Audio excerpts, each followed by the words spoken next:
Shock and pain in Pittsburgh, but a faith remains unbroken. We will continue to thrive and sing and worship and learn together. Days after a man goes on a mission to kill Jews, the other 7 of my congregants were gunned down in my sanctuary. There was nothing I could do. There are safety concerns across the country and here in New York. You want to come back home tonight? Other people also want to come back. Tonight, fighting hate together. And a violent attack upon a people, the Jewish people, who have suffered for centuries adds to the degradation and horror. Complete coverage of this synagogue shooting starts right now.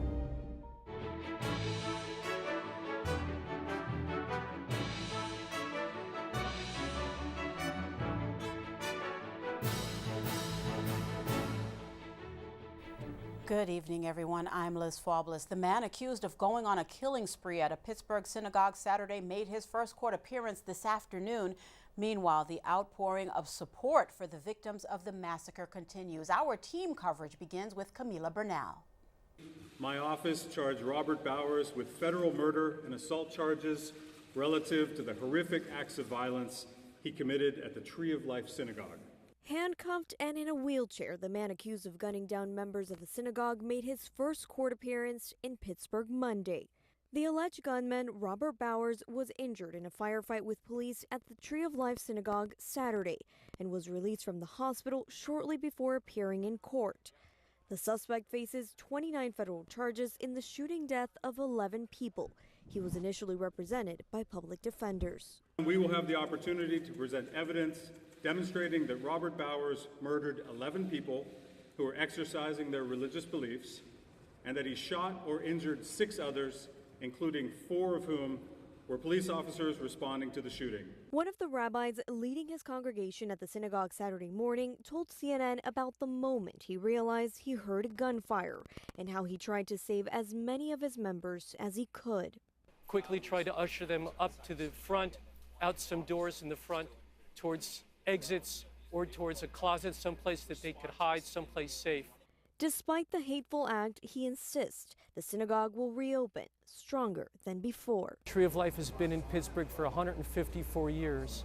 We're not going anywhere. I will not let hate close down my building. In Pittsburgh, Camila Bernal, Currents News. And not far from that synagogue, a Catholic congregation showed support for their neighbors. The faithful walked to the Tree of Life temple and left flowers outside, part of a makeshift memorial. They also prayed and sang hymns for the shooting victims. At the Vatican, Pope Francis added his prayers for the victims of the massacre. I defunti nella sua pace, conforti le loro famiglie e sostenga I feriti. Tutti in realtà siamo feriti da questo disumano atto di violenza. New York Cardinal Timothy Dolan condemned the killings and the anti-Semitism of the suspected shooter. He joined other leaders outside a Manhattan synagogue yesterday. A violent attack on people who are at prayer in a sanctuary that's characterized by peace and unity is worse, and a violent attack upon a people, the Jewish people, who have suffered for centuries adds to the degradation and horror yesterday. Cardinal Dolan's comments come as New York remains on high alert. No matter the religion, worshipers say they are in fear for their safety. Currents News' Tim Harfman is standing by in Crown Heights with the latest. Tim. Liz, there's usually a police presence here at the synagogue behind me, but it's heavier than usual. Worshipers I spoke with are concerned for their safety, but they're resilient.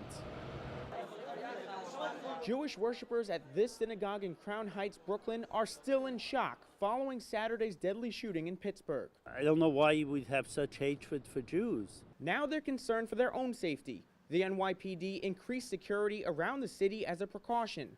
Additional officers, including members of the Strategic Response Team, patrol the synagogue on the corner of Eastern Parkway and Kingston Avenue. Every day, thousands come to worship at the temple. The Jewish people feeling always like a family. They're connected, and when you see somewhere something happen over there, we're afraid also over here. There was a big jump in anti-Semitic attacks last year, up more than 50% from 2016, according to the latest report from the Anti-Defamation League. Brooklyn is home to 600,000 Jews. 1 in 4 residents in the borough follow the faith. One is an auxiliary police officer. When he attends synagogue, he carries his legally authorized pistol as a precaution. God forbid if I have to use it according to law, I can, and I probably would. 4 blocks away from the synagogue, Father Frank Black is concerned for his community. He is the pastor of St. Matthew's Church. At this stage of our existence, it's shocking that this is happening, Tim. It's really crazy. I thought we've come so far, and then you'll see things like this, and we're taking all these steps backwards. It's hurtful. But hoping to move forward, Father Black says his Catholic parishioners want to reach out to their Jewish neighbors to learn about each other's faith. As a result of this, they really want to build up the unity and the commonality we have as decent people rather than look at what separates us. So they're really trying to reach out to that, and I hope that'll happen this year. And as far as taking precautions, worshipers I spoke with echoed the line New Yorkers know well. If you see something, say something. In Crown Heights, Brooklyn, Tim Harfman, Currents News.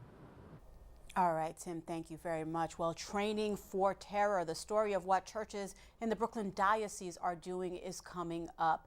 And fighting hate together. Brooklyn's Monsignor Guy Massey works closely with other religions. Coming up, he'll talk about unifying in faith to overcome evil. The accused male bomber stays behind bars tonight after his first court appearance today. Cesar Sayoc is charged with 5 federal crimes, including the mailing of explosives and threatening presidents. Prosecutors said he sent explosives to leading Democrats around the country. The feds allege Sayoc had a list of more than 100 targets for the deadly devices, in addition to those intercepted. He'll be back in court on Friday. In another top story on a very busy news day, that crucial summit on young people and the church is at an end, and the fruits of the synod are now part of a highly anticipated report. Melissa Butts is standing by at the Vatican with the latest. The 25-day synod has finally come to an end with the publication of the final document on Saturday night and the closing mass on Sunday morning. Now the common question is what will happen within the church after issues such as women, abuse, and sexual orientation have all been discussed this past month. The Synod on Youth and Vocation has ended with the publication of this 60-page document with 167 points. The Synod document includes that God loves every person, denouncing discrimination and sexually based violence. It also recalls the difference between man and woman, saying a person's identity cannot be defined by their sexual orientation. The role of women in the church is stated as a duty of justice. Thus, it welcomes the presence of women in ecclesial bodies at all levels, respecting the role of the ordained ministry. It praises as some parishes offer passive accompaniment in the faith for homosexual people and recommends they continue. Abuse is called a serious obstacle to the church's mission. It does not include the term zero tolerance, but rather the firm commitment for the adoption of rigorous prevention measures. After the text publication, Pope Francis issued an apology to youth at the closing Mass Sunday morning. Vorrei dire ai giovani, a nome di tutti noi adulti, scusateci se spesso non vi abbiamo dato ascolto, se anziché aprirvi il cuore vi abbiamo riempito le orecchie. Pope Francis said in addition to listening, a Christian must give concrete help, not only theoretical or doctrinal.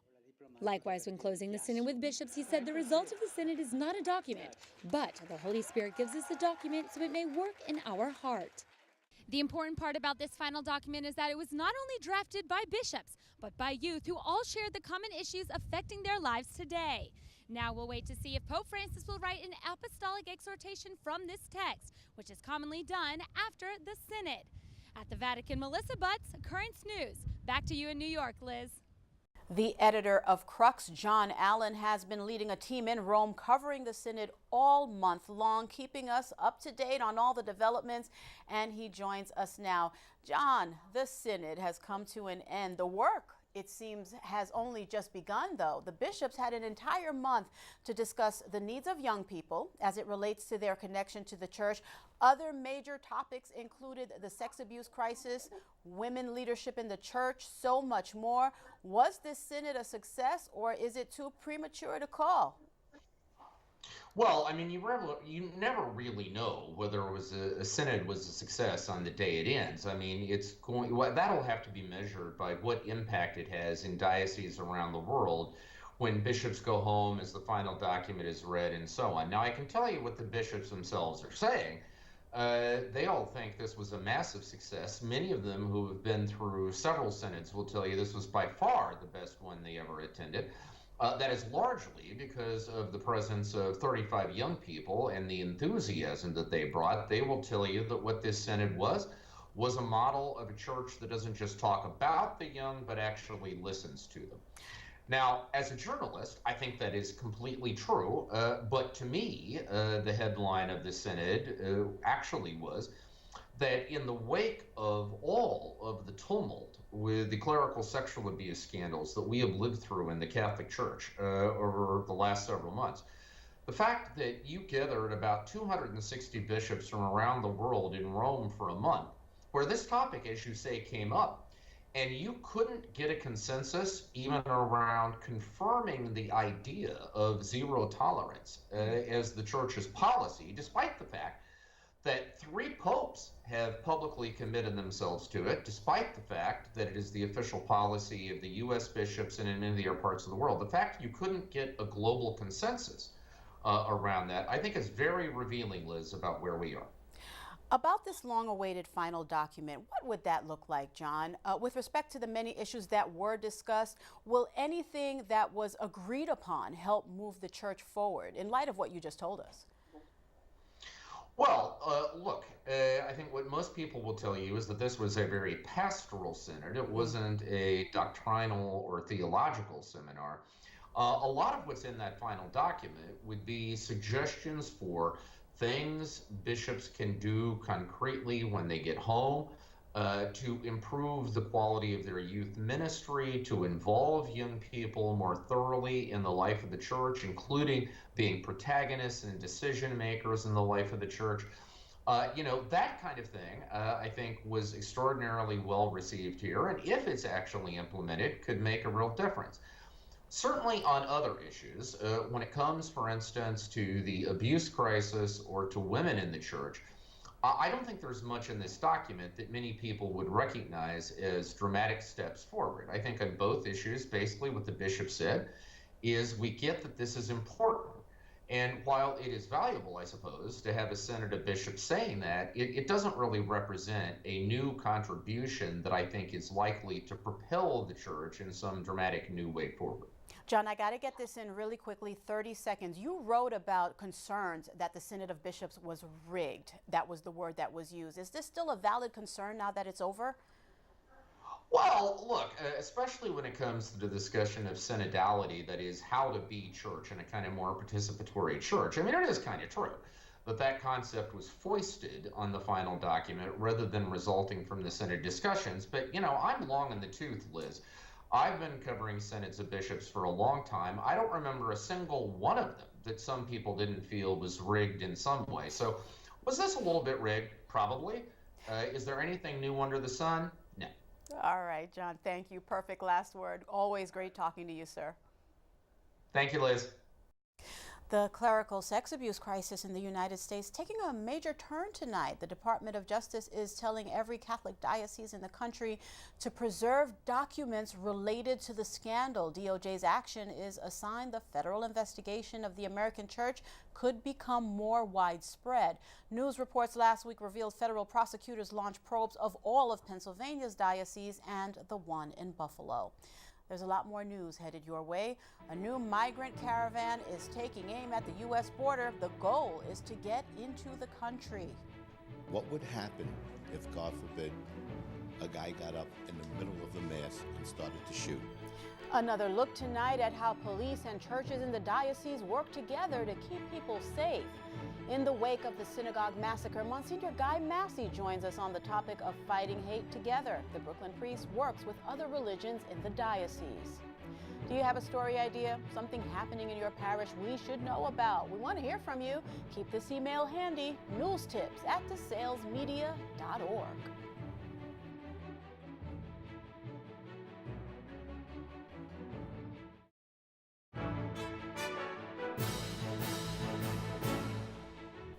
All aboard are feared dead after a jetliner plunged into the ocean. The crash of a Lion Air passenger plane carrying 189 people happened minutes after taking off from Jakarta, Indonesia this morning. Rescue workers have retrieved 6 bodies so far from the Java Sea.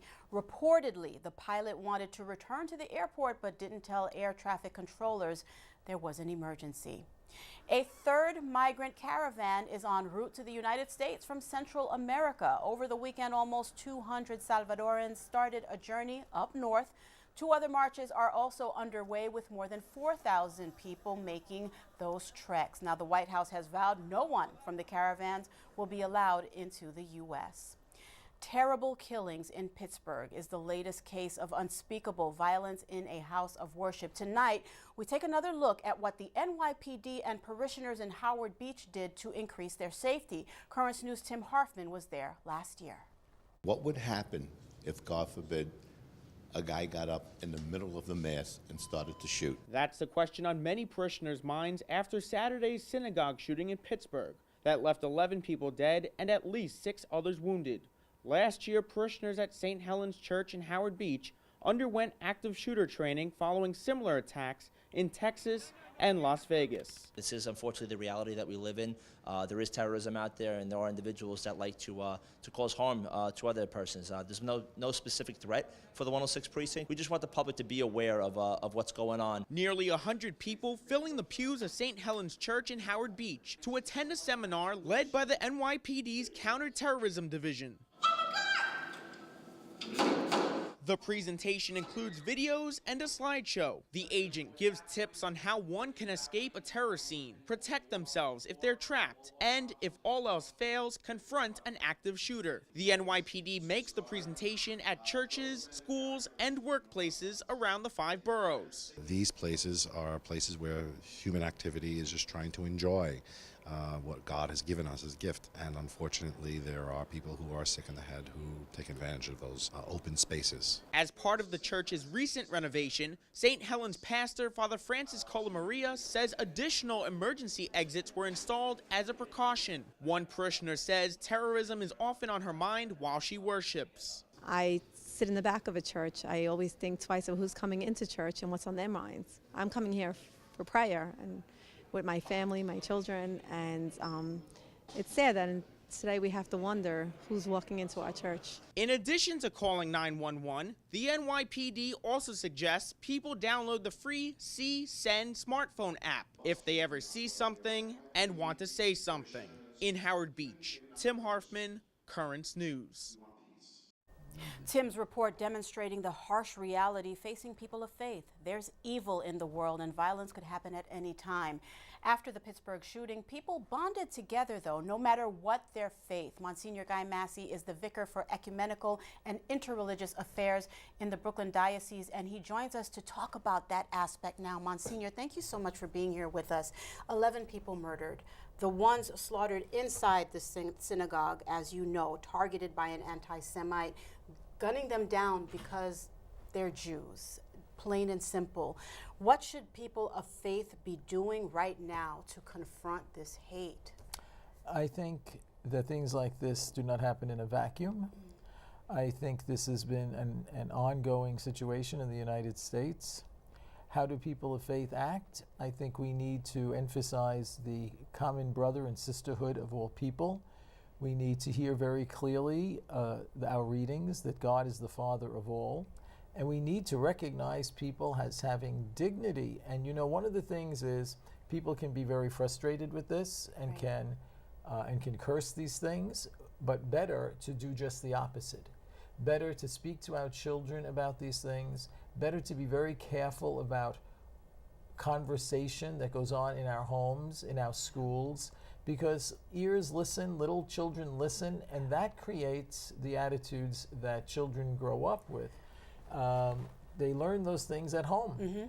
That's number one. Number two, I think it has to be, we have to look back at what our respective religious groups teach and point to the things that we have that are common, we hold in common. And I want to talk to you about that, Monsignor, this commonality.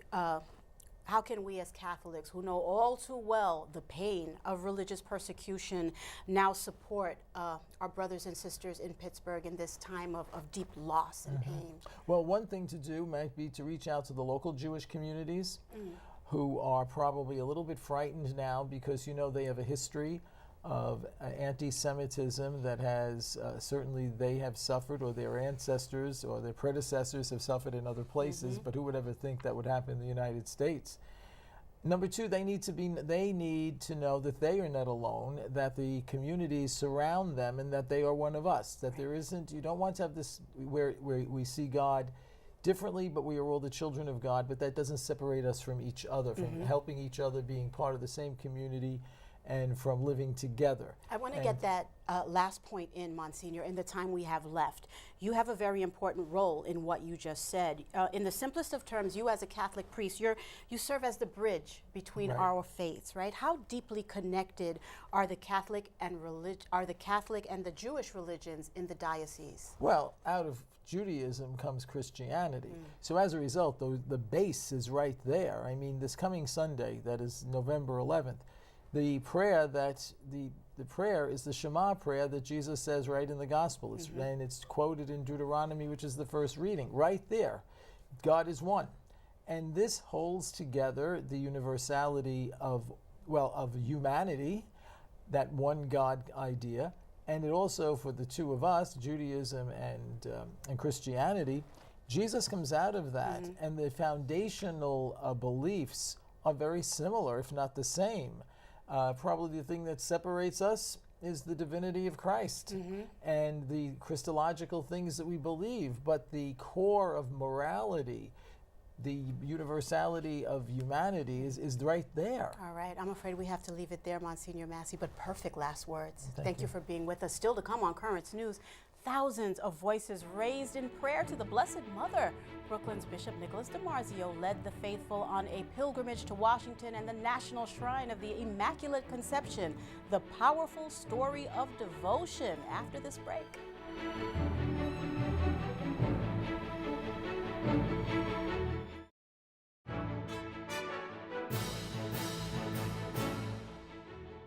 The Blessed Virgin Mary is known as the world's mother. She's also the patroness of the Brooklyn Diocese. Over the weekend, around 2,500 pilgrims led by Bishop DiMarzio traveled to Washington to show their love for their mother. Currents News' Katie Anguser was with them.